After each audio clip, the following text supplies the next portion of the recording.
Klatt, Brown, and De La Torre Escobedo. We're going to ask that one of you be the reporter when we go back at 12:45.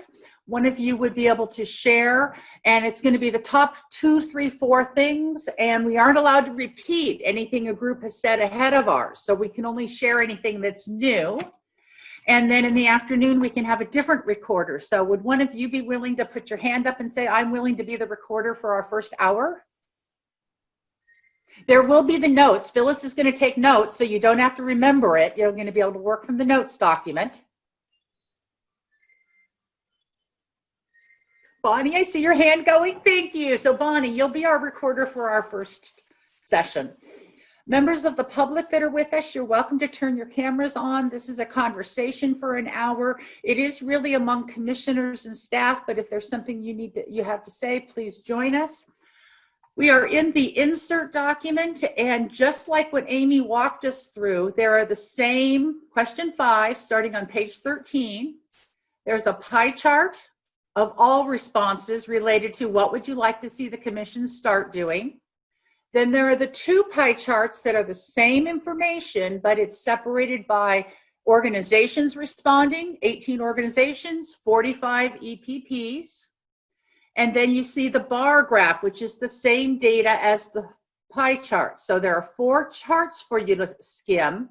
And then there's a little over 2 pages, 2.5 pages. This is a biggie. 5 had a lot.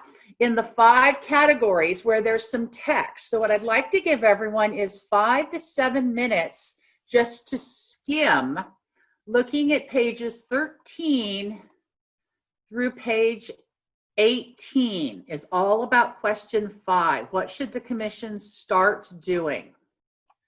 So I'm going to set my timer, give you 5 to 7 minutes to read. Anyone has a question, let me know.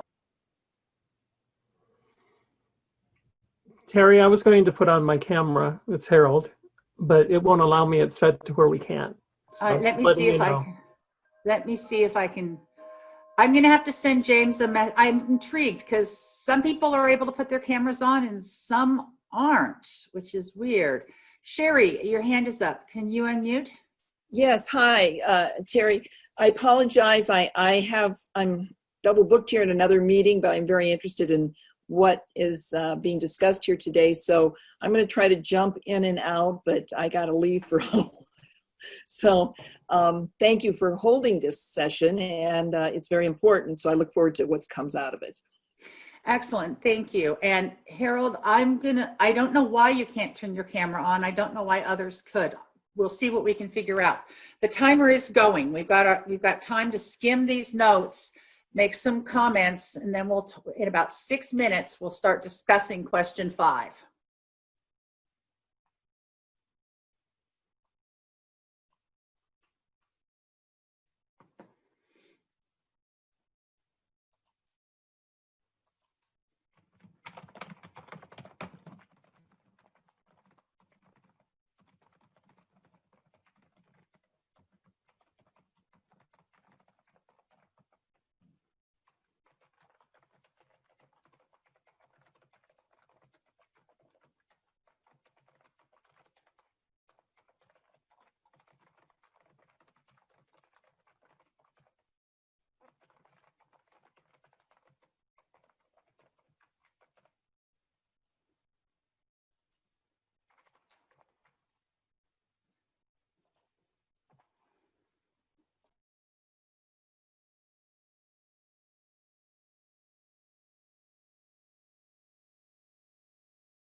Just checking in to make sure everything is going okay.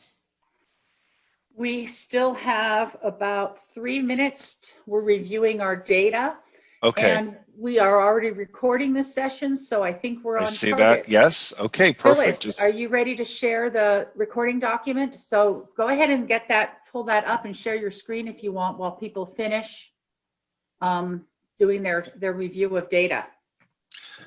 Perfect. Well, then if you need me, just let me know, but I will be around.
I'm hoping that gave you enough time to at least get some basics. Phyllis, could you scroll us down to the 11:45 time? It's green, and then go in a little closer. So we only need to see those 2 green rows right now.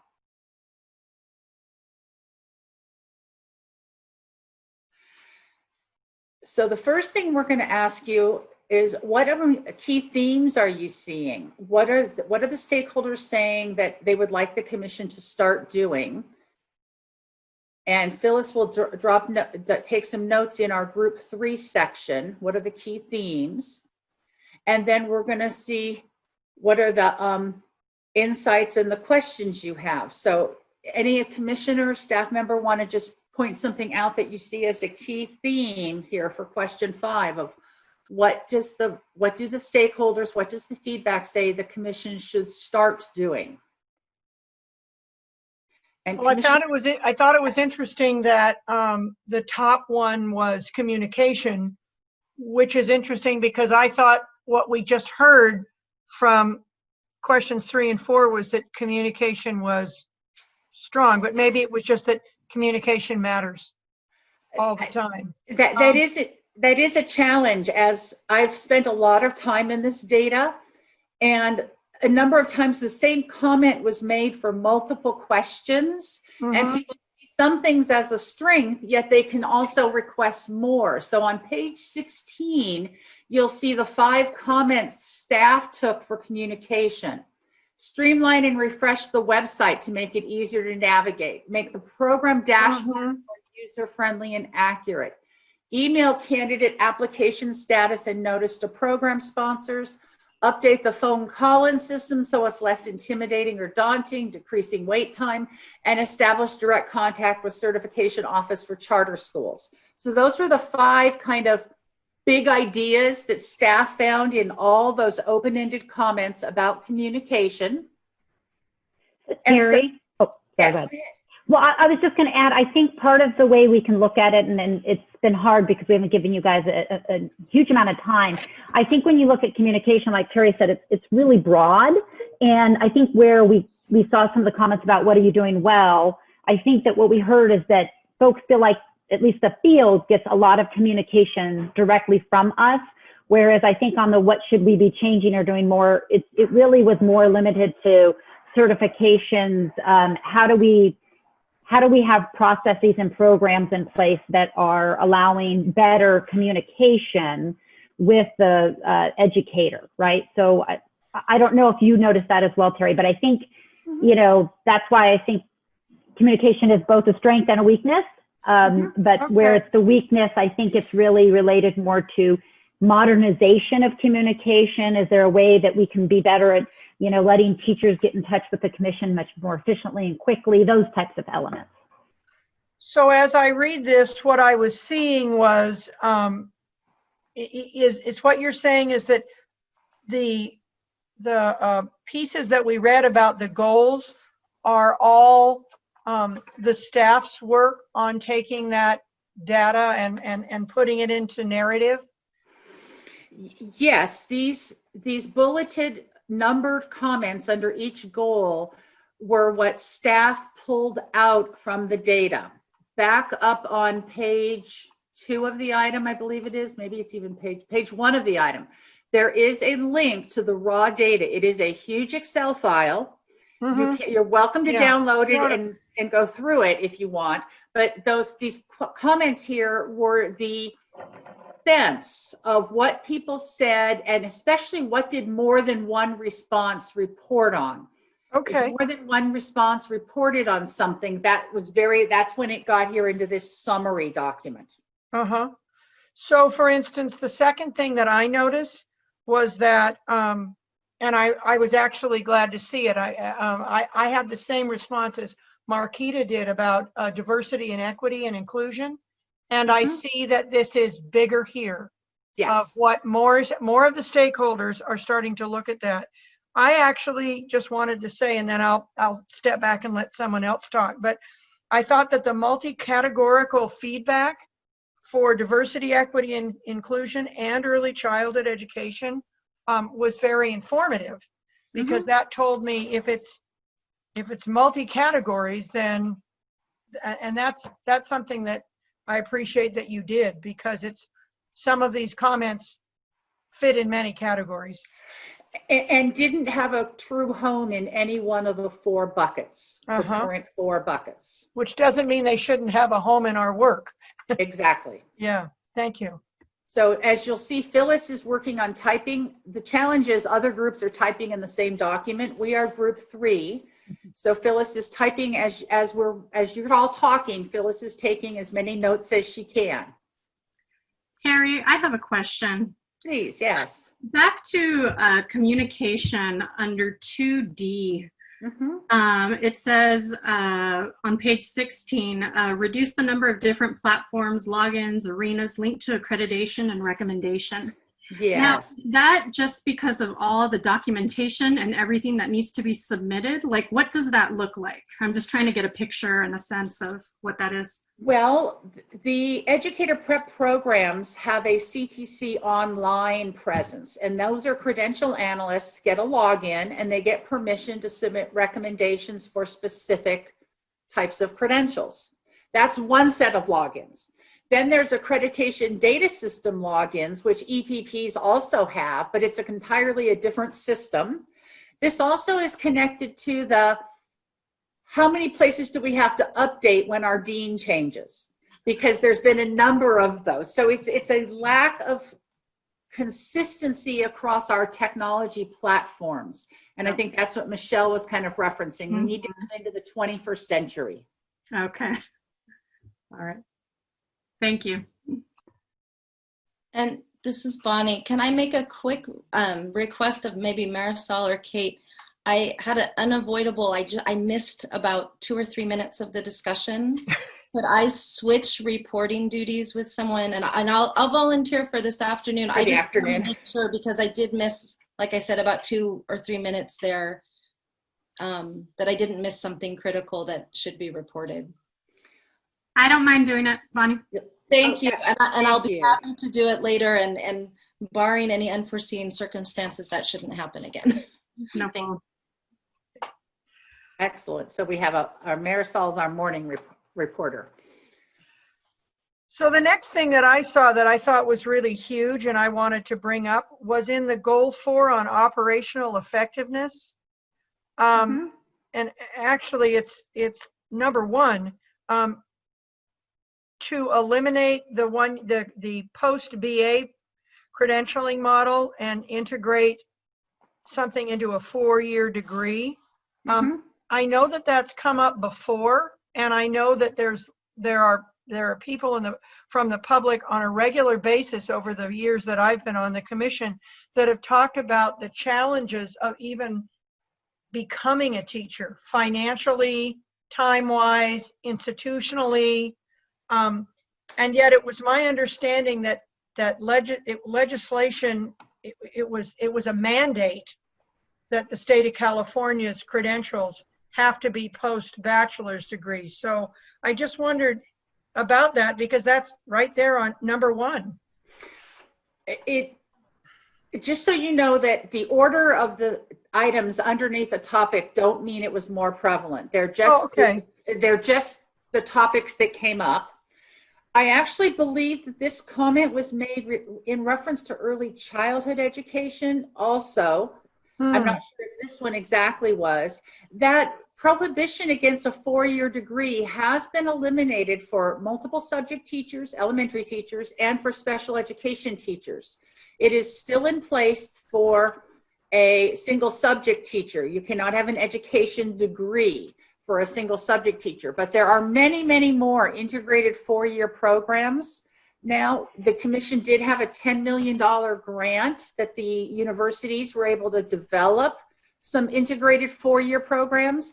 The thing about those is they're just getting completers now because it takes a number of years. And so you have to get the people in college to realize very early in their college career, I want to be a teacher, and get them going on that path. And we are going to see more of these people coming out. Now, the pay disparity, I was going to say the pay disparity at the district level, that's a locally bargained contract issue, and it has to do with the number of units post-bachelor's degree. And so there is a reality that someone who does a bachelor's degree and then a credential is going to have more post-baccalaureate college units. And that is not within the commission's purview to require that to change. Terry, I just wanted to clarify. So while the law has changed to allow for an undergrad in education to now exist for those credentials, credentialing is still a post-bac program, even if it's integrated. You still do it in 4 years with slightly less units, which is what feeds into the pay disparity comment. But it is still a BA plus credential. They didn't eliminate that you could get a credential without a baccalaureate. So even in those integrated programs, somebody will come out with a BA plus credential. It just might be condensed into 4 years' time and less units. So I know that's a nuance, but there are other states that don't, the credential is encased in the BA. It's not. Right, and that's not what's here. Correct. And even this integrated $10 million integrated program. So one thing that it would seem, I guess it's helpful to know that number 1 is not number 1. It's just one of many. Right. But since we regularly have issues, particularly around bringing in people who want to be teachers who can do that work and afford it, this idea here seems pretty strong to me. I don't know what the commission can do. I hear what they can't do about the locally bargained unit thing, which was locally bargained because all the programs were post-baccalaureate unit-bearing things. But I think that the integrated programs piece, then, it would seem to me that the implication here is for the commission to look at how those programs are doing and if anyone really knows about them. Because I can tell you from my point of view, as a community college, I might have 500 ECE students and 15 education students for elementary for the 2 different degrees right now. So it's not building very much from the community college system. So And- I'm hearing you, Kate, say that maybe a question we have Yeah, is how could the more general public understand the avenues to become a teacher? yeah.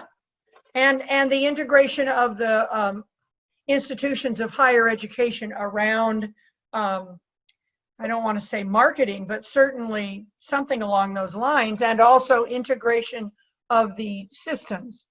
Since the lower division coursework with those associate degrees for transfer is far more affordable for people to do in order to get to these integrated programs than having it the native students who start as freshmen only.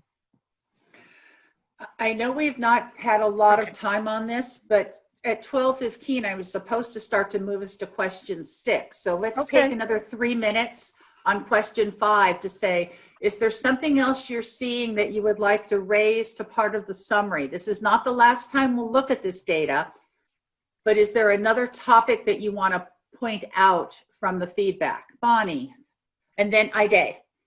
Yeah, and I apologize. Okay, and I apologize if this came up in my little blip where I wasn't listening. Did we already discuss some of the comments related teacher mentoring and the database for teacher mentors and coaches? We Did did that already not. come up?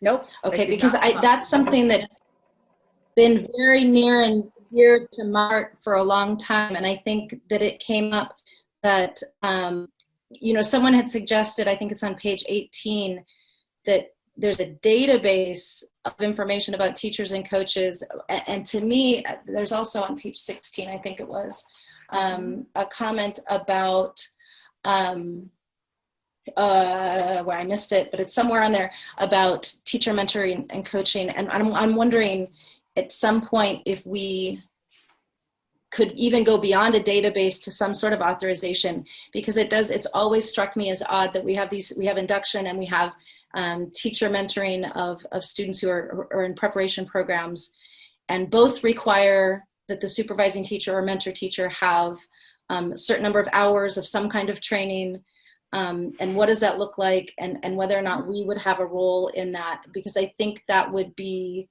so helpful for both the teachers who are charged with those things, and also districts to know that if you are a teacher with authorization or a teacher coach, you are qualified to coach these beginning teachers. And what is coaching? So That I saw that too, Bonnie. I'm glad you brought it up. That was under the goal 2 on educator preparation, as well as down in the multi-categorical feedback. Excellent. Thank you. Ida, what did you have? So I actually wanted to address something in the raw data, and it's comment 59.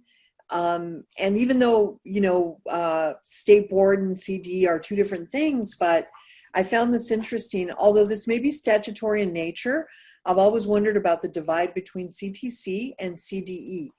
Rather than being partners, they appear to be ships passing in the night. And so anyway, that stood out to me. And, as a state board member, I'd like, to do what we can do to make sure that this doesn't appear this way, because we're all on the same team. Definitely, we are all on the same team. I think one of the things that, if Harold were able to unmute himself and share, he would talk about how California was the first state to have an independent standards board to monitor, define, and control the professional education field. And it is independent from the state board. The state board, I know, is seen as more of a political area sometimes, but I think you've brought up a really important idea there, that this continuity between state board work and commission work is definitely essential. It is after 12:20 now, so Sarah, I do. Can I add one more? Go ahead, definitely. Yeah. I want to go back. Kate mentioned this earlier, just in terms of diversity, equity, and inclusion, and just how much that comes up throughout this, from actively recruiting Black, Indigenous, and people of color and men into educator preparation programs. There was something in here regarding anti-racist teaching and our teacher preparation programs. Yes. I don't want to lose sight of how many times that has come up. Really good point. And Phyllis, could you copy that also over to the Insight reporting section? That clearly the field is telling us, as we move forward into the 2020s, the commission needs to have a larger role in ensuring that the workforce is more representative, has better skills, and is able to teach in a different way maybe than historically we have. I am going to start to move us to question 6, which is the opposite. What should the commission stop doing? And for question 6, the same 4 charts appear on pages 19 and 20. And then the comments appear on pages 20 through 23. And I know it's not enough, but let's just give you 5 minutes to skim over that. I'll put my timer on again, and then we'll start talking about this, of what should the commission stop doing. So, Terry, can I just add one thing here? Definitely. This one is the charts are a little bit odd in this one. One of the 100% of the respondents from organizations, for instance, supposedly said we should stop doing credentialing and technology, which is, in point of fact, they didn't do. The charts don't work very well in terms of capturing the nuances here. So you may want to focus on the comments to really get the flavor of what folks were talking about. Really good point. Thank you, Mary. And I was also commenting that the comments are not in any specific priority order necessarily. The comments are just comments that people made as they were providing their open-ended feedback. So I think it's a good point. Go ahead and skim the comments starting on the bottom of page 20 through page 23. And then why don't you just go ahead and start talking when you got something you want to share and point out.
And just to foreshadow for you, our first prompt is the 3 to 5 top activities that the commission should stop doing. So as you're reading comments, why don't you see what you're seeing for what do you see as common there, and what kind of work what areas might need adjustment. Still got 2.5 minutes to skim.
Okay. What is it you're seeing? What are the top things that the community, the stakeholders are saying to stop doing? Let's just kind of brainstorm a list so Phyllis can capture some ideas here. Seems like there's a strong feeling about assessments. So, and that doesn't come, whoops, I have a dog that just barked, sorry about that. But I think that doesn't come as any surprise. I mean, we've heard that, I think, loud and clear in our meetings. Mm-hmm. Yeah, the testing issue is certainly strongly described. The second thing is they've got it's a lot of issues around accreditation in terms of what's required and what's required of the different pieces that are trying to get accredited. Mm-hmm. It feels as though there's a lack of trust in the process, whether it's because of communication or relationship building. That seemed to come up a few times in different ways. But perhaps, you know, as a teacher, when I'm having my students do something, if I understand it, but I may not be communicating to them, and so they may not trust the process, I just kind of like, as I was reading all of this, that's what I picked up. Is that related to accreditation, Ide, specifically? Oh, you're muted. No, in general, actually. In general, okay. Like, yeah, I came up, that was sort of Okay. like a recurring theme. I want to point out here, just like we had the communication for the last question, there are a lot of other places that some of this is listed as going well, but there are definitely some people who've identified areas that improvement should be made. So we want to balance that out too, definitely. Yeah. There's a number of issues around the annual data system, the ADS. Has several things. And then there's several pieces around, I don't know, I wouldn't call it data, but I would call, I mean, like the technology, what's required, the paper applications or rejecting letters through the US mail. Mm-hmm. But there's also a question about a database there. One thing that I've noticed, updating program requirements too often, that came up as a theme. There was one regarding over-regulation that I thought was interesting.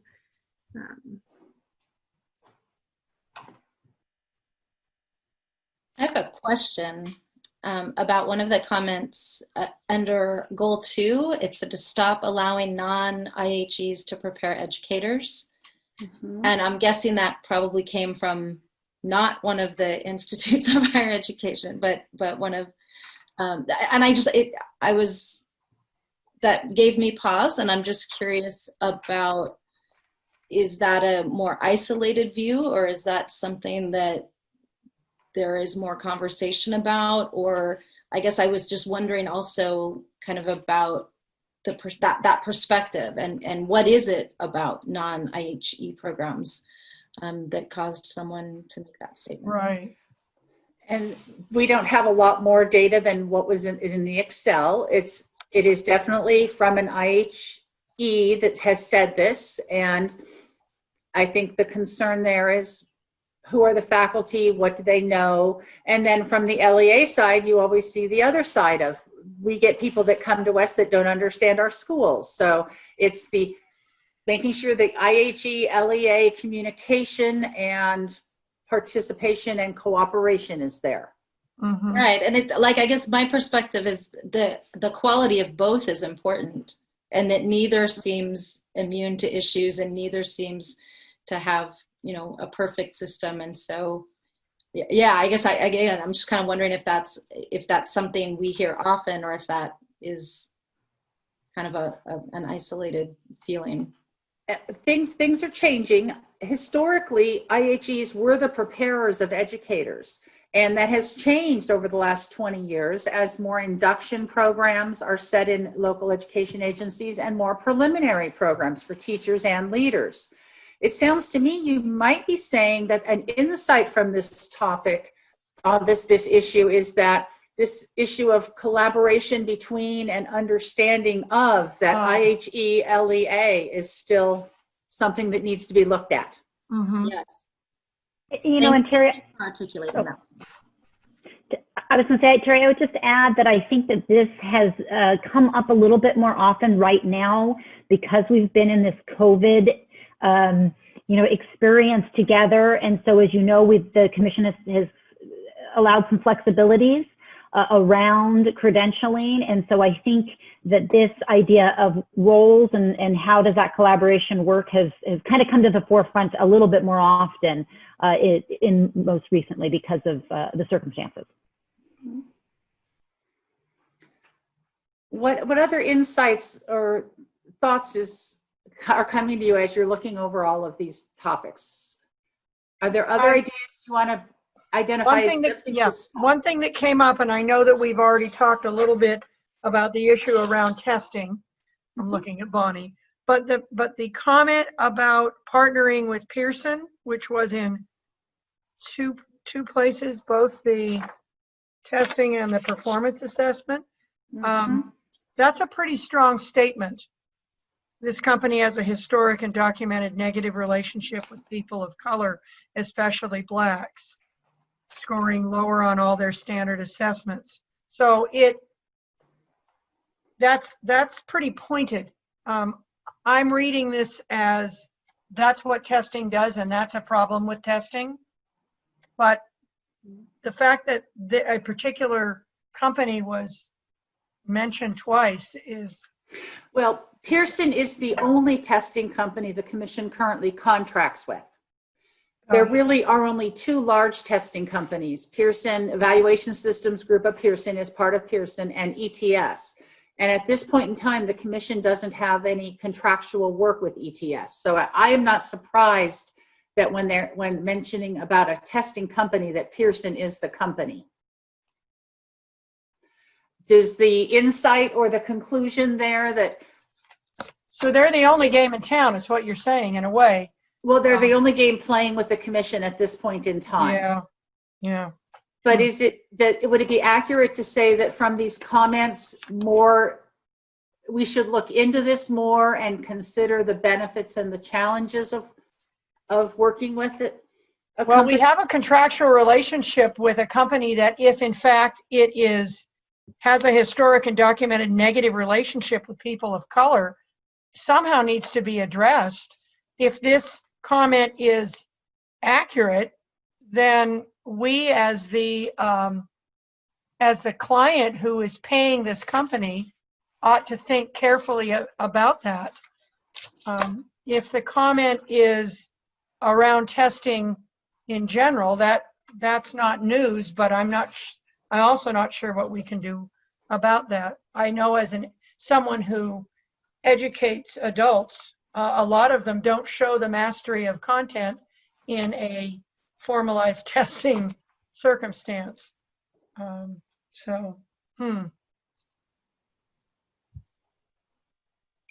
have a question about one of the comments under data number 3. It says, stop collecting data about teacher candidate sexual identity and orientation. This is highly problematic for small. I can give you some context on that. Okay. Yeah. There was a bill, I think 2017, that the commission got caught up in. And the bill says that anytime the state agencies named in the bill collect any demographic data, you must collect information about sexual identity and gender identity and sexual orientation.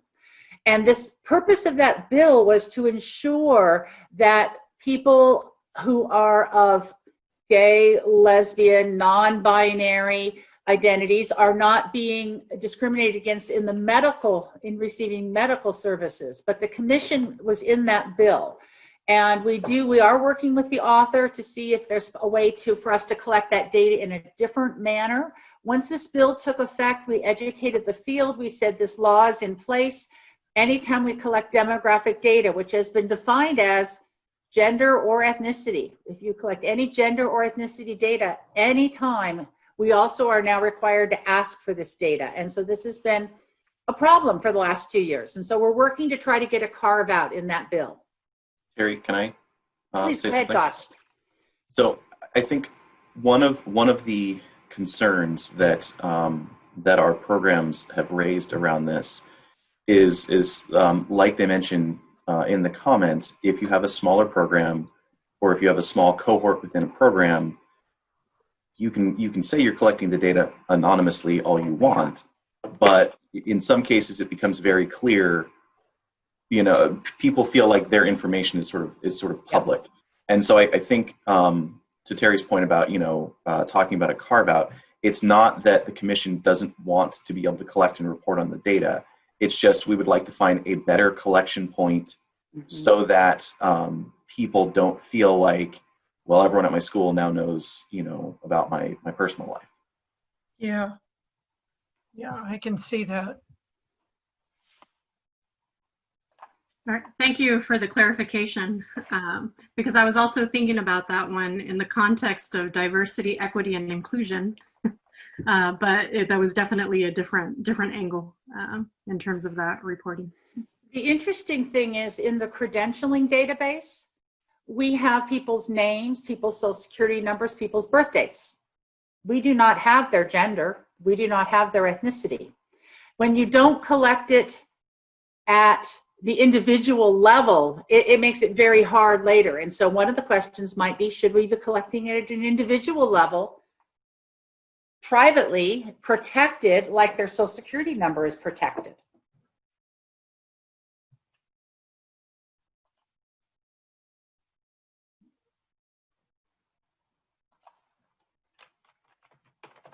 I'm busy talking with other facilitators because I thought at 12:45 we went to whole group debrief, and now it looks like we may not. I think they may have shifted us by 15 minutes, Terry, because we started late, which just allows us some time to go back if folks wanted to the initial question 5. Definitely. Do you have more on question 6 here you want to note, or do you want to go back to question 5 about what should the commission start doing? Guide me on this. I have a question or an insight, I'm not sure which, about goal 1, the under recruitment and grants, the comment about adding credential requirements, and they addressed unemployment and then narrow it down to special education. And that gets back to, I think some of the other comments from 5 too, is that we can't control hiring practices. And I wonder how much it's the circumstances of employment that keep people from wanting to be a special education teacher compared to the credential requirements. And so it gets tough because I think there are so many things that I think we would like to be able to influence, but they're really just hiring decisions. And so I don't know where I'm going with that, but it struck me that I wonder if that's a credentialing issue as much as a hiring issue. It is often a mixture. And then we have things like, the new topics need to be added. We need to address systemic racism. So you need to add this, but you have to make it no harder. Well, there is a reality. You can't make it easier and still add requirements. So there is a balance there, obviously.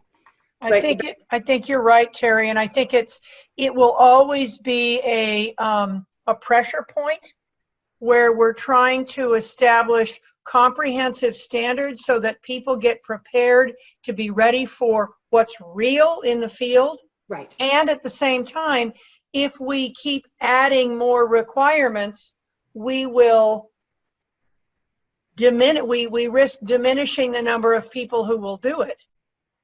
It's already a job that is huge, and certainly from the early childhood field is very under-resourced. but the K-12, and even this person here or people about special ed, if we keep increasing what it takes to prepare yourself to do it, so that when you do it, you'll do it well, and that keeps making it more expensive and take longer even to get to do the work, then I just think it's always a pressure point. Most definitely a pressure point. And the other thing to realize is that you've already have done some things in special ed. They just haven't rolled all out into the field yet, because you have made some changes in the requirements that the special ed prep will be more aligned with gen ed. It'll be easier for a person to get both credentials, but those are still being put into implementation.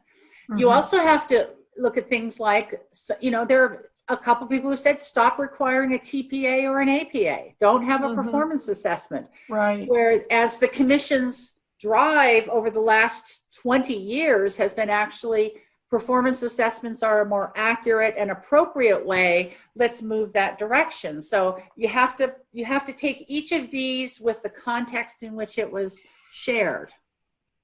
I think what might be very interesting too, and this kind of goes back to, I apologize, I think it was Bonnie who made the comment about the special ed piece and it being employment, right? And how much control do we have over hiring?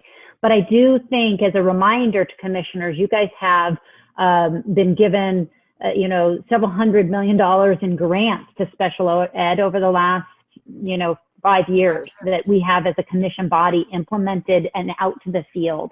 And I think one of the things that could be interesting is and we're doing this obviously as part of the data set, is to look and see what does that impact look like, right? Because that might start to provide some information around, is it an incentivizing of, if we provide some support to the actual candidate, will we see them go into that field?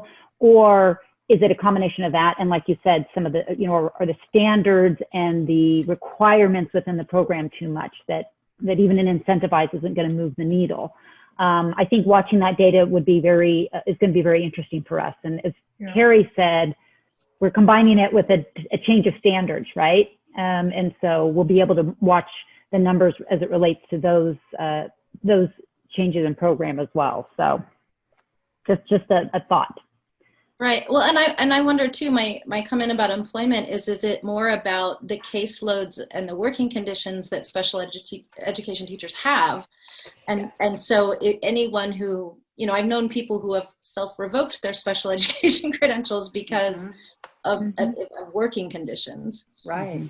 Right. And for instance, I know a lot of people who once remember when we had class size reduction?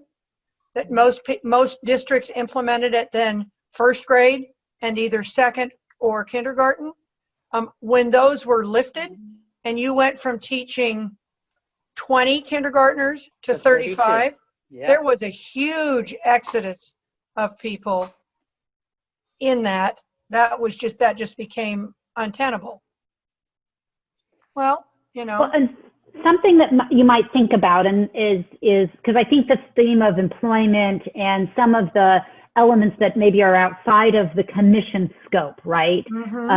But something that the body might think about is, are there other resources, whether they're professional development, whether it's within, what's required in induction, or, are there ways the commission as a body can think about trying to provide supports that could address some of what triggers people to leave the field, right? Or not go into particular areas. And I'm not being very descriptive, I understand, but just thinking about what's our lane, right? What's the commission's lane to be able to work within and go from there. Well, and I've always wondered about the role we have as authorizers or credential, we can give credentials, and how much that pressure point, people want to be able to do it with less time, but we want them to be better prepared. If we could do something like micro-credentialing or authorizations, to where we could get people out in the field in a more streamlined way, but also with the understanding that there is more to learn, and that because we could do that and make it to where a strong candidate would want to and see a benefit in seeking these micro credentials or authorizations or whatever we call them. And especially in special ed, I'm thinking that if there was some kind of preliminary baseline, but you could then expand your, or you know, with the diversity and inclusion, that maybe that's something that you could say as an educator, I am a specialist in this. I have whatever credential I have, but I also have this specialized knowledge of that. And that might be a way to support teachers and give us that career ladder, allow districts to make hiring decisions maybe more effectively. Bonnie, Well, and you would hope that then the districts would start putting some incentives, some step and columns on that, in terms of that comes back around, Bonnie, to when you were talking about mentoring programs. If people are required to have a 3-year period of induction, so that the assumption is they're not completely ready yet, they need 3 years of mentoring and coaching, then who are the mentors and coaches? How do they know how to mentor and coach? And is it an effective setup? Because early childhood doesn't have that for one day. When you become an early childhood teacher, you don't even have anyone mentoring you. And that's why the California Early Childhood Mentor Program that's being dismantled is such, you know, the field is just jumping up and down about it, because it's been the only way to really effectively support people who are new teachers in that field.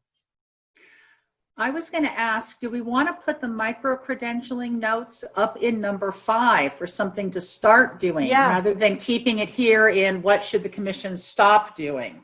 Yeah, I think it should be the start. Yeah. We have about 4 minutes left till we're going to go back to whole group. So is there anything else we should put back up in start doing? We have to go back up to green, I think, don't we?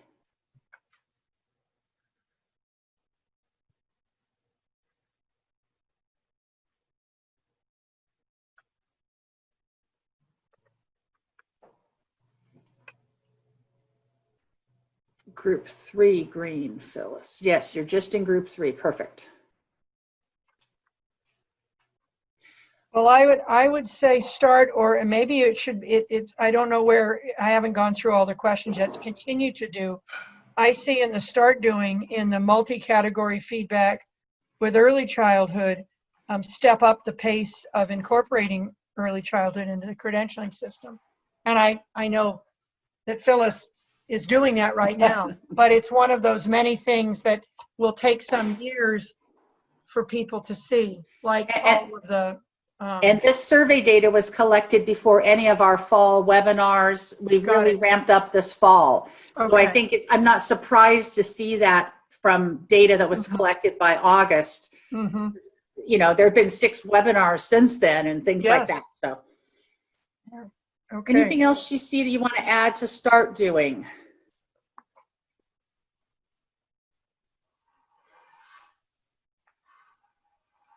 I just want to say I'm impressed. So impressed with Phyllis's note taking. She's doing such a good job of taking at least some of my rambling comments and making them sound. Phyllis does a really nice job synthesizing, and all of this document will be provided. It will all be looked through before Friday's session to pull out what across the comments.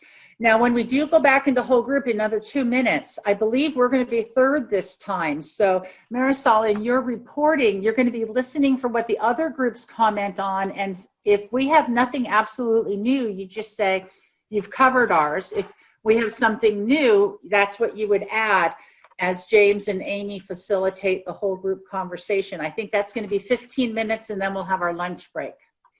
Should I be taking screenshots of this document, or will no? This document will be shared. You'll have it available to you. Okay, got it. Anything else? Well, we have about another minute or something before they close our room on us.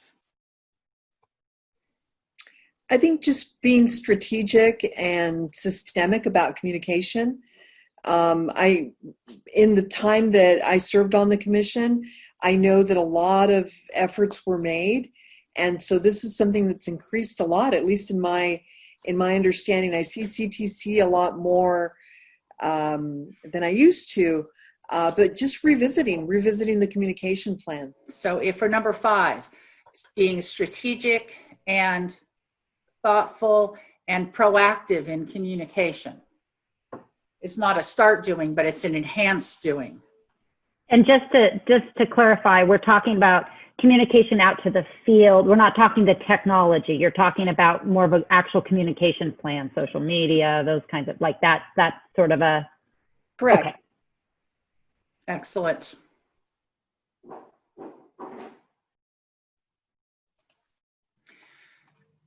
Our afternoon will have us doing questions 7 and 8. So if you are at all bored and want to multitask while you're having some lunch and break, you could do some of the data review from 7 and 8, and then we'll be a little shorter. We are going to have a couple people join us, I think, after lunch. We should have Monica and Anna Marie.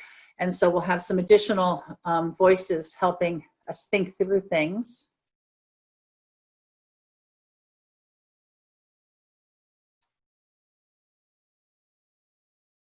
That's still group 2, I think, Phyllis. We're a little lower. There's group 3.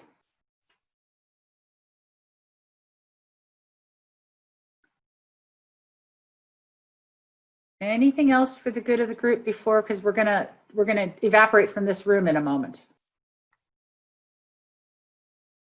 Well, thank you for all your thinking and your work. Thank you.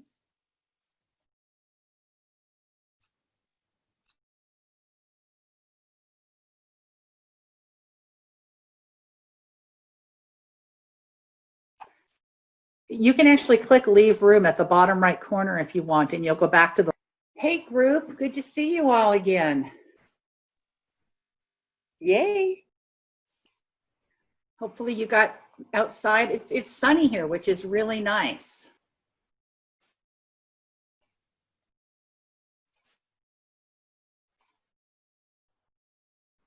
Phyllis is pulling up our screen, and we're going to go down to question 7. These next 2 questions are actually fairly closely connected, because question 7 is what areas of policy should be updated, and then question 8 is what areas of policy should new policy be started. And I think what you're going to see is a number of things that overlap both questions 7 and 8. To reorient you to the document, starting on page 24 are the 4 charts, the 3 pie charts for you, and the 1 bar chart. But as we said before, the charts don't really give us the details. If you go into the comments that start on page 26 and go through the top of page 29, and I'm going to give you about 6 minutes to go ahead and skim through those comments. And we're going to be looking for what are the top policy issues raised by the stakeholders, and which of these policy issues do we want to highlight because we think they need to be updated. So if you would check and review pages, is it 26 through 20, top of 29, and then we'll start talking in about 5.5 minutes. So Commissioner Martinez, just for your orientation, since you weren't here for the earlier part, the document Terry's referring to is the agenda insert. Yep. So you've got that? Okay, good, Yep. fantastic. Okay, and then I do want to just double check that I'm in the right place on the document. So it starts with goal 2, program quality and accountability is what I have as my insert 26.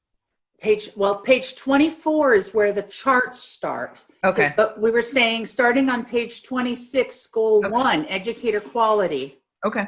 Yeah, yeah, question 7. Got it. Yep, question 7. Great. Thank you, Terry and Mary. What will we do when we don't have that rhyme? I don't know. There are more Terrys, don't worry. We don't think That'll about be that. the qualification.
Okay, my timer's telling me we've had some reading time. This morning, Marisol was very nice and was our commissioner reporter, and I believe Bonnie, you're going to be our reporter for the afternoon session, and Phyllis is still going to take notes. So what are the top policy issues that you're seeing raised by the stakeholders, and which of the ones you identified do you think we want to highlight for updating? Who has something that they've seen? There's a lot of comments in here.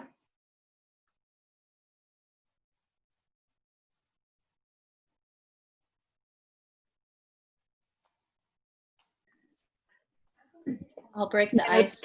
Oh, go ahead. no, Go ahead, go Bonnie. ahead. No, I was gonna start it rolling, but you go for it. I'll try to break the ice and beat my same drum I always beat. Is we saw micro-credentialing coming up again in this section. And there was also a comment in goal 1 about continuing education. And I know we used to have that as a requirement that teachers had to, upon renewal, show proof of continuing development. And that might dovetail nicely with, again, the micro-credentialing idea, that if there were ways for teachers to document and get recognition for areas. I saw it come up here also in socio, I think there was it was talking about, they give examples, and one of them was diversity and inclusion, and I think social emotional learning was one of them. Mm-hmm. So that to me seemed, it just echoed what we talked about earlier.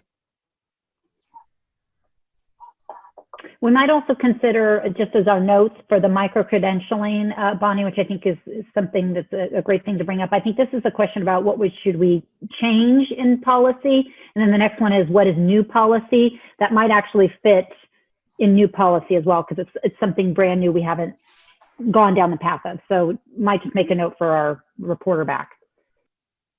Yes, fair enough. Thank you. I see a lot of comments regarding culturally and racially relevant and responsive pedagogy, as well as practice, looking at implicit bias. I'm really glad to see that. And I also think that reminds us of what at the end of our earlier session, we talked about sort of that collision of we need more to get everyone needs more. And yet there's this other push of it's taking too long and it's too hard to get there. So I really think we're going to have to look at what it is that the commission can do in terms of giving the teacher preparation program some guidance, so that it isn't just always additive, but it's transformative. It changes what and how we teach people, prepare teachers, rather than just making them do more.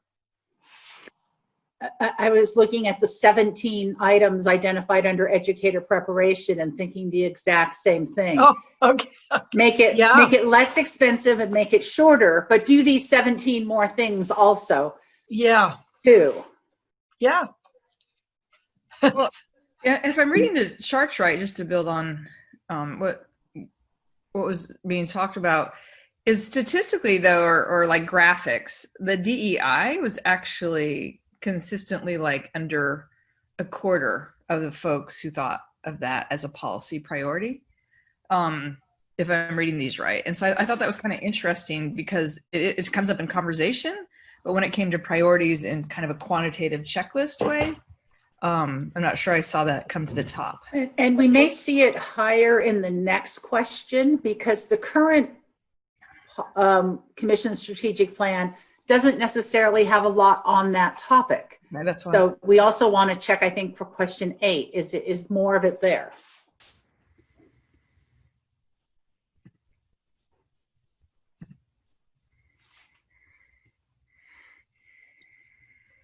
I see what you mean, Monica, in terms of the percentage when we look at the, the graphs, the pie charts. But then when you get into the specifics of educator preparation and of the multi-categorical feedback, we have a lot more details here. So it may be that those people who thought that was important wrote more about it. But it's that's interesting because that's what stands out, and that isn't necessarily reflected in the pie charts. Yeah. Yeah. And I looked at that specifically because I was actually surprised, right? Like when I saw, what took the majority of the percentages, and then consistently saw DEI, which it could just be that is maybe too broad, but that it was consistently at 13%, right? Like always smaller. So I will be curious, like what Terry said about number 8.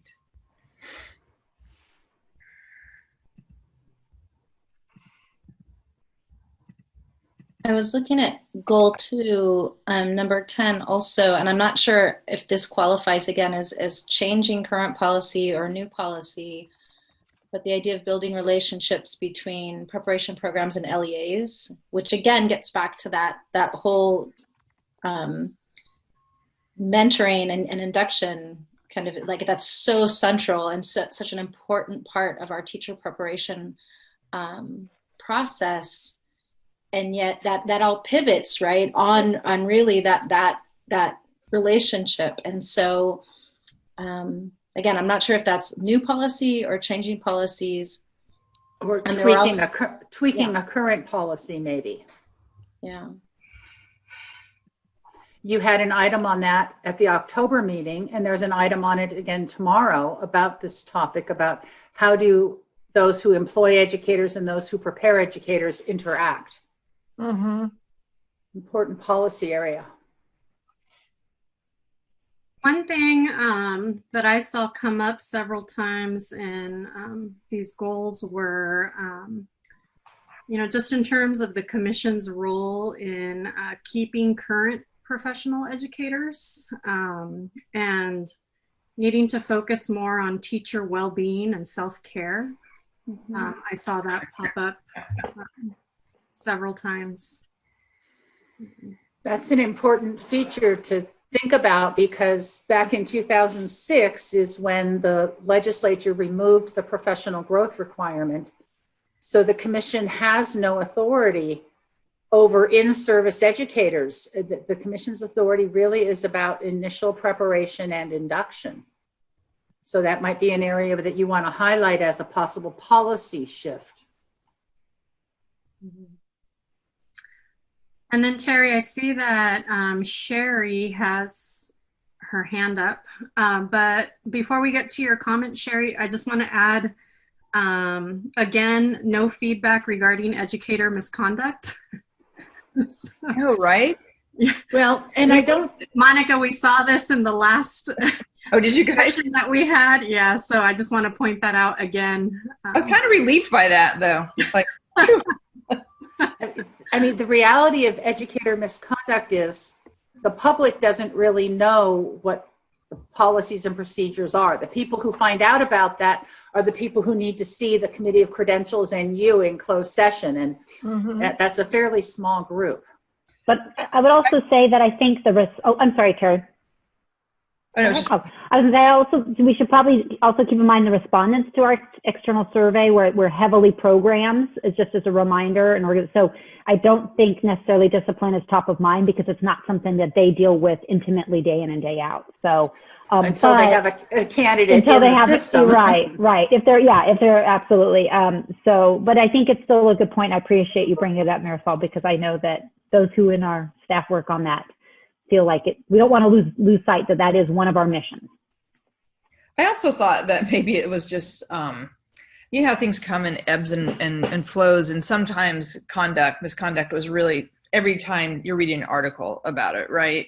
And so is it just the fact that it hasn't been in the headlines, quite honestly, right? And yeah, exactly. Yeah. At the same time, I think if it isn't an issue of concern, on the one hand, what you said, Monica, well, that's kind of a relief. At the same time, it's a prodigious amount of time and resources that the commission, it's a high percentage, and I don't know what the percentage is, but it's a big deal. It's a lot of what we do, and without sounding sexist, sometimes women's work is under noticed. and we aren't all only women, but that there's a really big piece of this job that isn't noticed. And not that I want to advertise it, but gosh, it seems a little, I guess we're just so successful that it's not a concern now. And Sherry, I'm not actually sure that you can unmute at this point because the small breakouts were commissions and staff discussion, and the public comment, where the public is going to comment, there is a time during the whole group at 2:50 and again on Friday. So I'm not positive if you're able to unmute. The system may have been set up now that you can't. I think I am unmuted. You are. But if I'm not supposed to talk right now, please tell me to be quiet. I'm sorry I'm jumping in and out of this in between meetings at Cal State Northridge, but it's really important, these discussions you're having. I really want to support them. So if this isn't the right time, Terry, just say so. I think the public comment is scheduled for later in the whole group. Okay, if I'm there, I'll try to do it then. Thank you. Super. Jerry, there will also be some time on Friday as well when we revisit it, in case you're not available. I was going to point out that I saw under communications, stop using terms that have been dated since 2000. And then it goes on that it's about districts when they're looking for people, they're using terminology. And so the commission can't control districts very much. Mm-hmm. And we do remove terms. It's just that they're in the regulations. And Josh is our expert on that now. We don't go in and remove all the outdated terms until we open a section of regulations when we update the terminology. So that is something that is on our normal work list. So I don't really think that's a policy change at all. I wonder if that comes down to communication about it. If that's, and I don't know that that's policy more than it's practice, but right. But I think you're right. It seems like there is a thread throughout all of these that are really things that are outside our scope of influence, that they're more, again, getting back to employment issues more than what we can control. Which brings me to another one I wanted to bring up is there was something about establishing an ethnic studies credential. And that might link, well, I have kind of two. One is that we, and I'm assuming that would be for more of a secondary school credential, I'm guessing. But unless that's a subject that schools are teaching, it's part of A to G, it's part of graduation requirements. We could create it, but it doesn't mean that there would be any need for it or people would get hired with it. And that brought me to, there was another, right above that, number 14, the strengthening the connection between undergraduate and professional preparation, reconsidering the value of subject matter first policy and structure. And I'm thinking that they're speaking to secondary credential or single subject credentials here. They're actually speaking to all types of credentials, in that California does have this, in essence, requirement that when you go into the preparation program, you already have your subject matter knowledge and you are taught in the preparation program how to teach that content area. It's not as integrated as in some states that have the 4-year education degree, where people are learning their content and the pedagogy of how to teach it hand in hand as they go through the 4 years. Yeah, and I really see the value of both paths, though, because I think there might be people who don't know that they want to be a teacher until they're later in their program. And so you might be a history major, a math major or something, and decide later on, like in your 3rd or 4th year, you want to teach. And if you were kind of timed out of that because you didn't know going in to take those courses. So I think the value of having a postgraduate credentialing program is really important. And I can see that there might be people who know going in, I want to be a history teacher, and that's what, so I wouldn't want to see us trade one for the other, I guess. Yeah. Terry, can I ask a question? Is that any different within the integrated programs, or even within the integrated programs, is most of the actual pedagogy sort of backloaded? The pedagogy tends to be a little bit later in the program, in the 3rd and 4th year, whereas the content definitely starts in the 1st year. But I do think the integrated programs make more of an effort to try to do both together a little bit more. And am I correct in saying that the single subject credential people are always post-baccalaureate anyway? Nope. The UC runs some integrated undergraduate math and science programs where a person completes in 4 years with a math or science degree and a teaching credential. Okay. And there are others undoubtedly. I just know the UC has that program. Are you seeing other things you want to point out for our notes here? We've got about 3 more minutes on this question until we go to question 8. The only thing that I wanted to bring up to respond to Bonnie's questioning about the ethnic studies credential is, I don't know who wrote that, but I do know that the CSUs, and there was just legislation passed, that the CSUs would add a new area of requirement for undergraduate general education across the systems in ethnic studies. Right. And therefore, they're requiring all the community colleges to begin to build ethnic studies departments and courses to fulfill the Area F requirement for a degree. But that's for across all bachelor's degrees, and it isn't about a credential. So I just wonder if maybe that's conflated there. I think there is definitely some interest in a single subject ethnic studies credential. Remember, the theater and dance credential, that bill was a number of years ago now, and we're just implementing the theater and dance credentials in the 21-22 year. And that actually took an ed code change because the specific credentials that the commission issues are identified in an ed code section. And so theater and dance did get a bill to get that amended to say there now will be credentials in theater and dance. So that's probably one of the ones that was coded with a legislation next to it because it would need legislative action. The other thought that you might consider, and it's something we've talked about regarding ethnic studies, because you obviously want to think about what course would these folks be teaching if it was single subject in a classroom, right, in a class setting, that might also be a good option for a micro-credential, right? Yes. Where they could be adding it on to something, another single subject, which we might be able to do in a legislative way in a little bit different manner. So I love that idea, because then I think it opens it up to different, you know, I think it would be really cool to see that, you know, integrated into both science and math and all of the disciplines, whereas I think people might tend to think that's a social studies credential.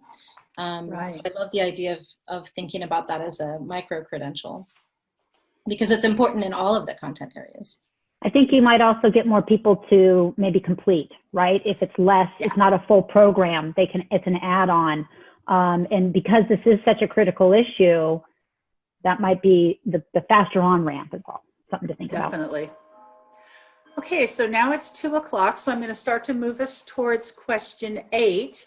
And so question 8 has the same 4 charts. Those charts are on pages 30 and 31. And then the text for question 8, which is where we get much more of our detail, is 31 through 34. So let's take about 5 minutes and let you skim that. And then we'll start discussion again.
you had a chance to make your way through a good amount of the data.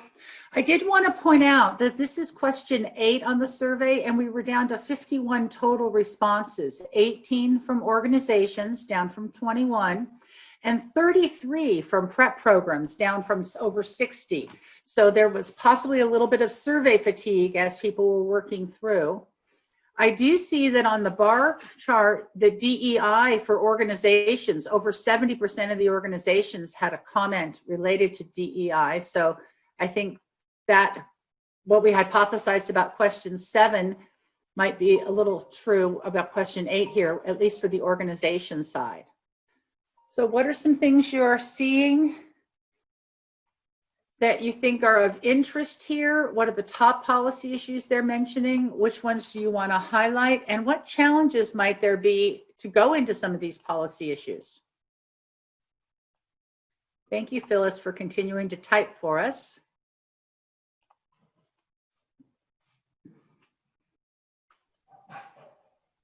I was thinking Kate might take this one, but I don't hear her. So and I'll punt it to her if she wants. But the idea of a community college pipeline and a paraprofessional pipeline, I think, was right next to that one. Yep. Yep. I see that.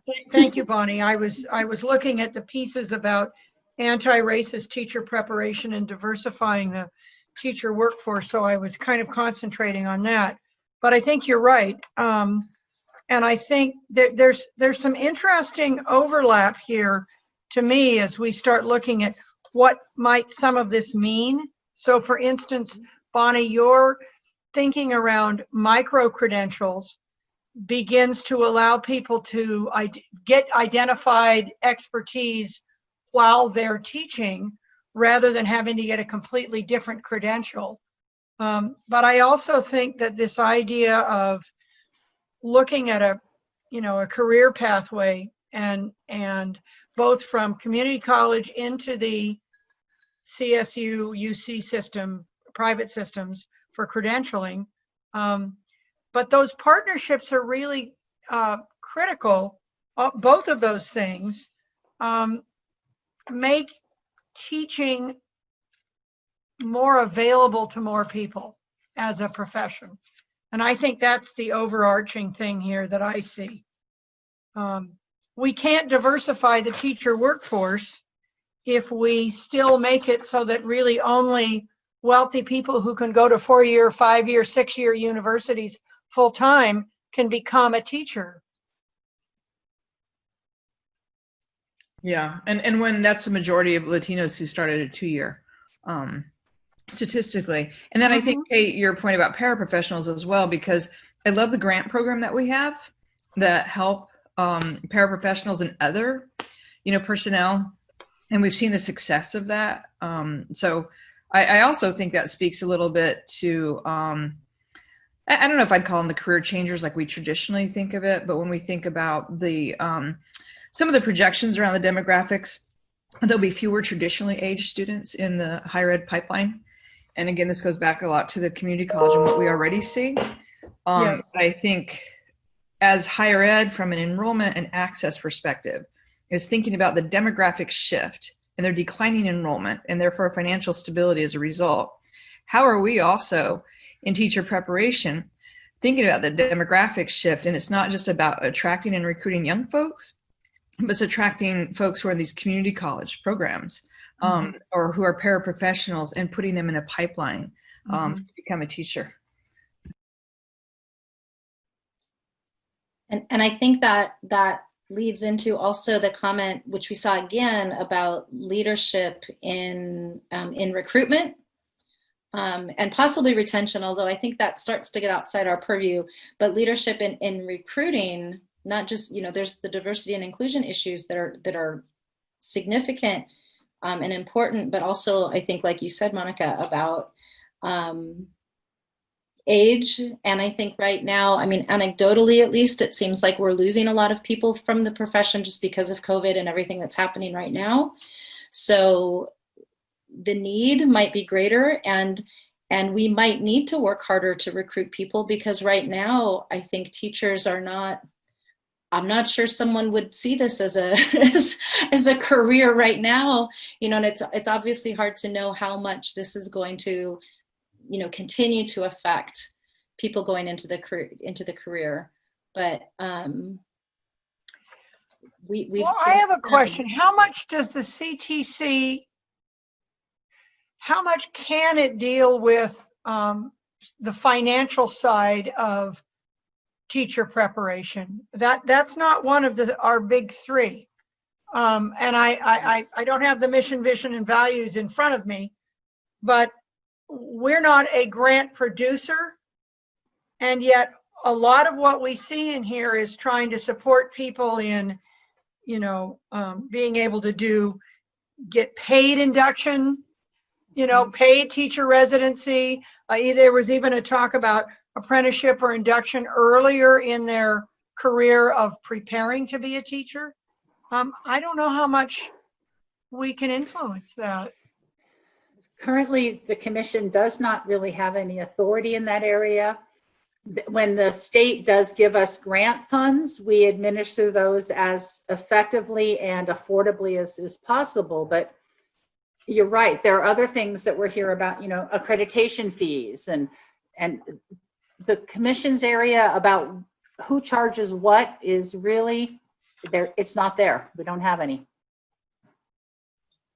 Well, and I'm not sure how much people realize that, and I didn't fully understand it until I came to the commission, how the commission is funded. So I think we see a lot about reducing fees and fees as a barrier, but that we don't have another source of income really. And so, so that would be a fundamental really shift that we probably can't control to fund. And that was one of the comments in here, is to fund CTC. I forget the wording, but it was kind of interesting. Was it legitimate? I don't think legitimate was the term they used, but you know, like other state agencies rather than dependent on fees. Yeah, as if the commission could create internships and apprenticeships, both at the community college and at the you know, the upper division level, to secure funding for those programs. I think you're right. I think I know for me, when I became a commissioner, it didn't occur to me for a minute that the commission wasn't, you know, supported by the government to run. That it really kind of has to be self-supporting. It makes me think, does the DMV have to be self-supporting too? I mean, wow. No, they're part and parcel. Yeah, they have fee and general funds. Yeah, there are other agencies that are somewhat similar to the commission too. There are other special fund agencies. Absolutely. And let's be, you know, special fund comes with both positives and negatives, to be quite honest. Special fund sometimes allows us to expand programs because we can argue that we can self-sustain it. You know, but then, like you said, there's the reverse. We have to have those conversations when we're talking about reducing some of our incomes, whether it's around testing or otherwise, and how that will impact the overall ability to operate. One reality now is that our credential structure is completely singular. It's $100 for a document. It doesn't matter if that document is a 1-year document or a 5-year document, it's $100. It doesn't matter if it's your first document or if you're renewing your document for your, you know, 7th time. It doesn't matter if you have 1 document or if you have 7, because you can't really have 7, but you could have a teaching credential, an admin credential, and have to renew both. It's $100 each.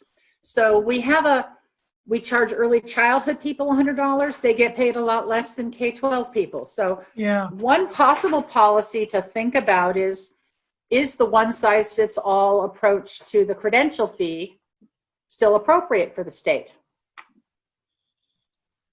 Yeah, but probably everyone would say, if you have a sliding scale, what's that sliding scale built on? I guess, again, but that could be reconsidered. Yeah, I mean, if you did it by salary level, early childhood would cost $5 to get a credential because that's all they get paid. But that wouldn't help the commission. to go from 100 to 5 No. if the government didn't increase.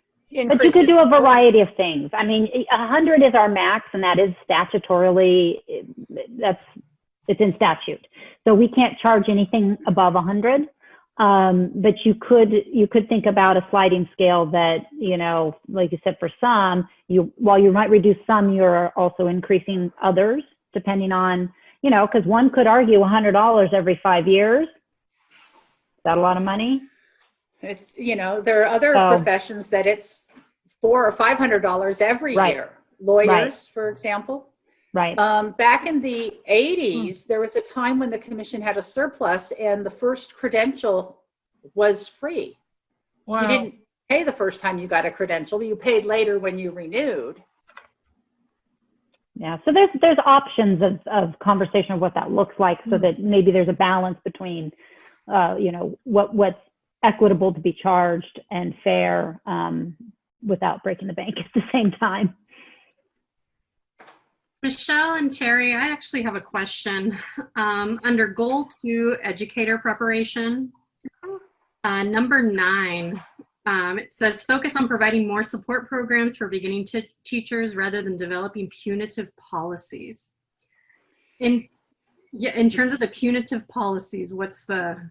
My comment on that would be, I don't believe the commission's standards for beginning teachers have punitive policies. If we're talking induction now is take this educator where they are, support them, guide them, mentor them, coach them, and help them grow. That's what the commission's standards require. But so are there punitive policies that employers have? I don't know. Are they talking initial preparation? Are they thinking testing or punitive policies? It's really hard to know what they mean by that excerpt. Okay, Yeah. Agreed. Because I was also thinking about induction too. And then I also want to highlight how much the Cal TPA has come up quite a bit, just in terms of seeing where it fits with goals, you know, just with teacher preparation, diversifying the teaching force. It just seems to be a recurring topic that comes up over and over again.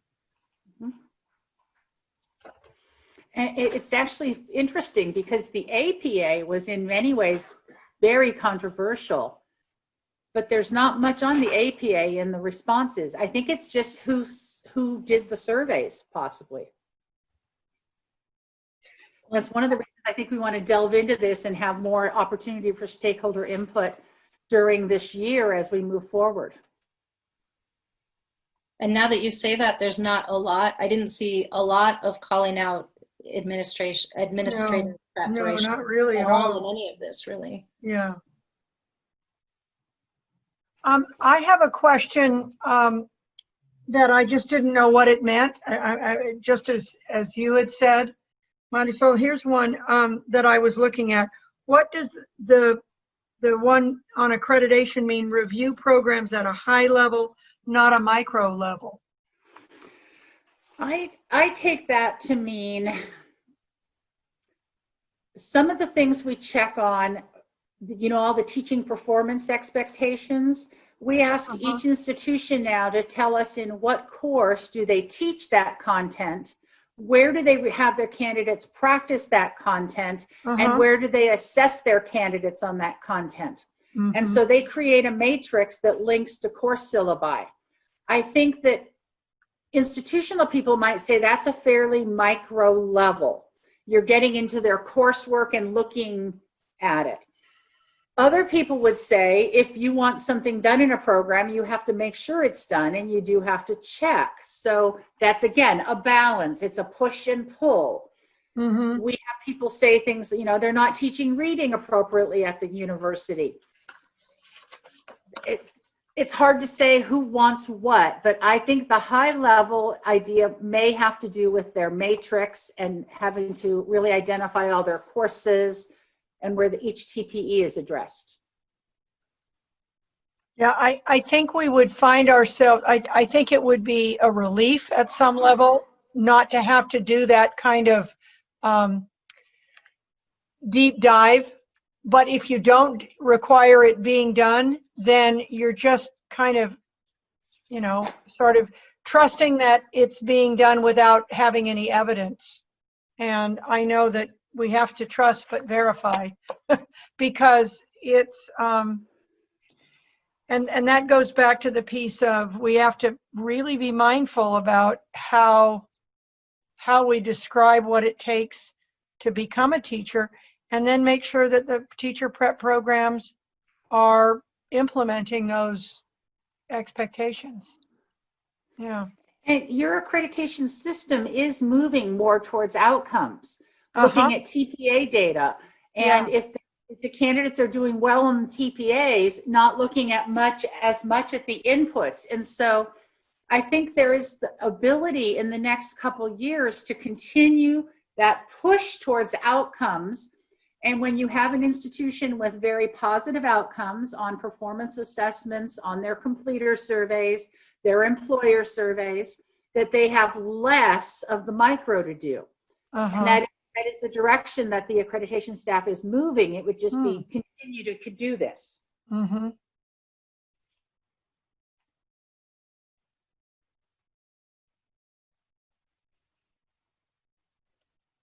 I like how they'd like us to open regional offices throughout the state. There's 150 of us.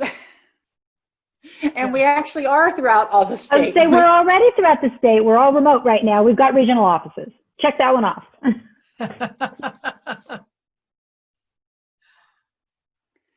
And some of these other things, like electronic signatures or things like that, some of that is coming along.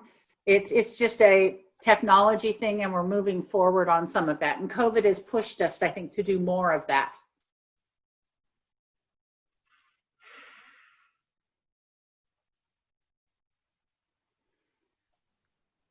There's one thing I have a question about, and I think we already do this, so I just want to verify. It was under data on page 34, I think, but they said collect testing data to determine impact on diverse teacher candidates as exams are implemented over time after the initial bias review. But I think we review that. Am I wrong? We do monitor that still after the initial bias review, but there is still the fact that we do see a disparity. We do see that candidates of color do have lower passing scores.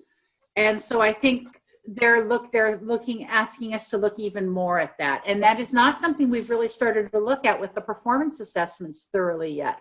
That's what we're going to be able to start to do to see, do we see less of that there? Then, then that might be an important policy,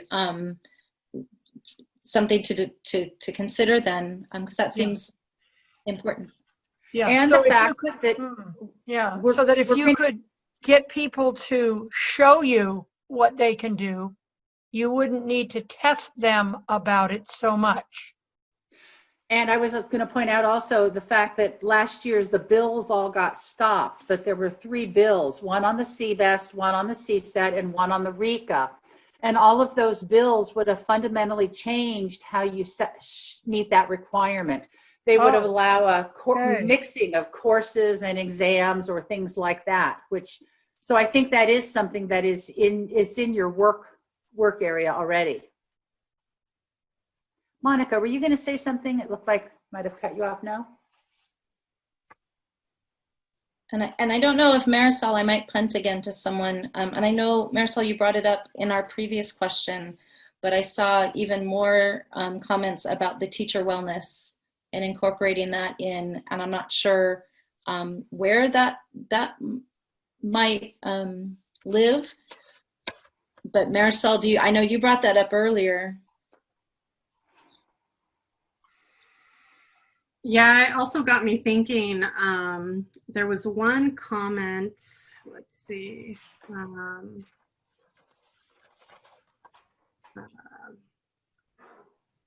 Now, of course, I can't find it here. Sorry, I didn't mean to put you on the spot. No, it's okay. We need a punt on this one. Well, because I totally agree with you that it's an interesting comment and an important one. Mm-hmm. And I think it's another one, Bonnie, that crosses between preparation, ongoing professional development and employment, because some of that is possibly in an employment arena also. Mm-hmm. And I think also, not only, just the recruitment, retention, but also in, this age of COVID, this has brought about so many layers, especially when it comes to, this, self-care and teacher wellness and all of that stuff. Well, and I wonder if, like, in the preparation, there's something about just being a professional in a workplace. I mean, and we do have people, as I think was brought up, that might be coming into this as a second career. But for someone, especially who's gone through a 4-year program, if they started right out of high school, there might be some need there to talk about how do you communicate as a professional and have both autonomy, but also I think sometimes I have seen new teachers who are really hesitant to protect their own, I'm trying to see how to say this, how do I want to say this, but just knowing how to navigate what it means to be a professional. And part of that is self-care, I think, and setting boundaries. Maybe that's what I'm looking for is how can you set professional boundaries? Because I think that's a really difficult thing to manage as a teacher. Well, that's where I thought it was an interesting suggestion, because it came under the research, was to research or study teacher well-being, because issues around the stresses of teaching, we can also look at those who are successful in teaching and what is it that they do. How do they, I mean, I'm not saying that we have money to support research, but it would be interesting to think about how that could be identified. So, because that part may have implications somewhere in the teacher preparation and definitely in teacher induction. And if we have a robust, or we work towards working with LEAs so that they're helping to develop ongoing professional development, that can be one of those focuses that a district has. Self-care would be one of them. I'm going to channel here for Sherry Tarver Baring from Northridge, because I know that Northridge has a real focus on healthy mindfulness for their teacher candidates, their college students, their faculty. And I was at their site visit and we saw this, and it is really a focus that they have made for their students and their faculty. So it's happening out there, but I think it's happening just sporadically where it's an interest at specific institutions. Well, it'd be interesting now that you know that for us to begin to think of if that becomes an area that the commission says, or that the stakeholders have said, this is an area of that's necessary for people to do well. And so how can we begin to implement that? And seeing, like innovative or best practices. I mean, innovation was one of our values. And I do realize that the final comment of this question under multi-categorical and general was to pursue what can be done so that the commission is supported as a legitimate function of state governance instead of being reliant on annual fees for licensing and accreditation only.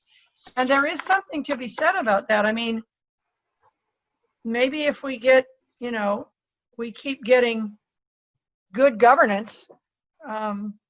The master plan just came out from the governor, and it might not have been perfect, but it articulated some things that really need to be done. That's what we need, because this is where our hands have to be tied. There's only so much innovation you can do without resources. Yeah. I'm wondering, Phyllis, if that ECE master plan should definitely appear on the next column over for our report out, because that's definitely policy work of what do we need to do, and it would benefit the state to have a coordinated effort between the ECE master plan and what the commission is doing in this area. Are there any of these others? How would the state of California benefit from some of these policies being added to our strategic plan? Ooh, that's a really good question. And Terry, I really appreciate it. I wasn't trying to just sneak in early childhood wherever I could, but the master plan and all the work that the commission has been doing this year with that preschool development grant just, you know, needs to get put somewhere. And it needs to have not only a home, but it needs to have resources to support it. The reason it's being done now is because California has a grant that is supporting this work, and that grant is only a 2-year grant. Right, and this master plan that came out has a lot of ideas that are going to need to be financially and staff-wise supported, and there's a role that the CTC should be playing in that when you read just the outline of the master plan. That's my homework for tonight, is to read that some more. I think that's similar to like the teacher residency grant too. What happens when it's up, and how are we going to support high quality residency programs? I want to back up for just 1 second around the performance assessments. I want to make sure that I was looking at the notes. I wasn't sure about why we were going to. I thought we were going to look at some of the TPAs to see if whether they're Ed or California TPAs, to see kind of what the trends were in pass rates by ethnicity. And I wasn't sure that that's what we captured in the notes, to see if they're similar to what happens with RICA, CBEST. So I wanted to make sure we captured that we were going to be looking not just at standardized test scores and the trends there, but the passing rates and trends in our performance assessments. Yeah. Yes, that's definitely the goal. Of course, as we went to start getting ready to do our initial pass rates for performance assessments, COVID has hit. So performance assessments have been pushed to the clear credential. So we're not going to have the data we'd hoped to have. Yeah, and it might also fall under research too, right? Because we're looking at trends. It absolutely does, Monica. Yeah. You're right. And then if we see that, people of color, or low income, however we're going to disaggregate these numbers, are doing well on performance assessment, goes back to, I think it was Kate's point about being able to show what you know versus being able to take a test. So I think that's really a huge priority down the line for multiple reasons, particularly because some of these policies haven't been passed, and we might have a chance to get data before they get passed around some of these other tests.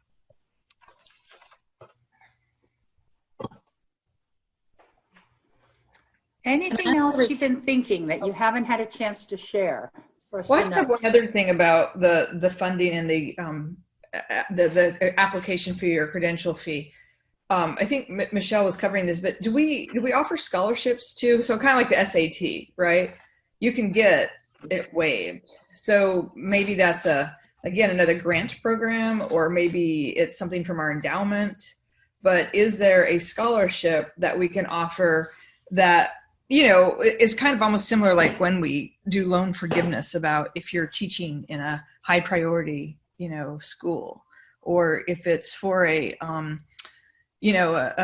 specialty that we don't have enough teachers for, special ed or ELL or math or science, is there some kind of waiver we can give, much like what College Board does for SATs, specifically for low income kids, but we can either make this about low income and or high need, high priority areas.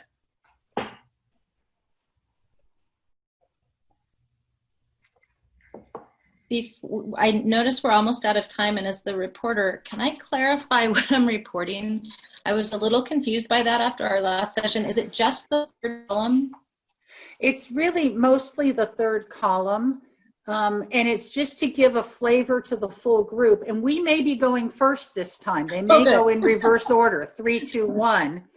So it's just the comments, just to have everyone else kind of hear what are some of these things the group has thought about. Okay, so focusing on that third column though. Okay. Thank you. And darn, I should have gone this morning. And now we have to leave the breakout rooms. Okay. Good timing on your question, Bonnie. Thank you for working with us, everyone. It was a good conversation. I was watching our clock there and knew I didn't have much time. So, all right. Thank you all. We got your back. See you in the big room.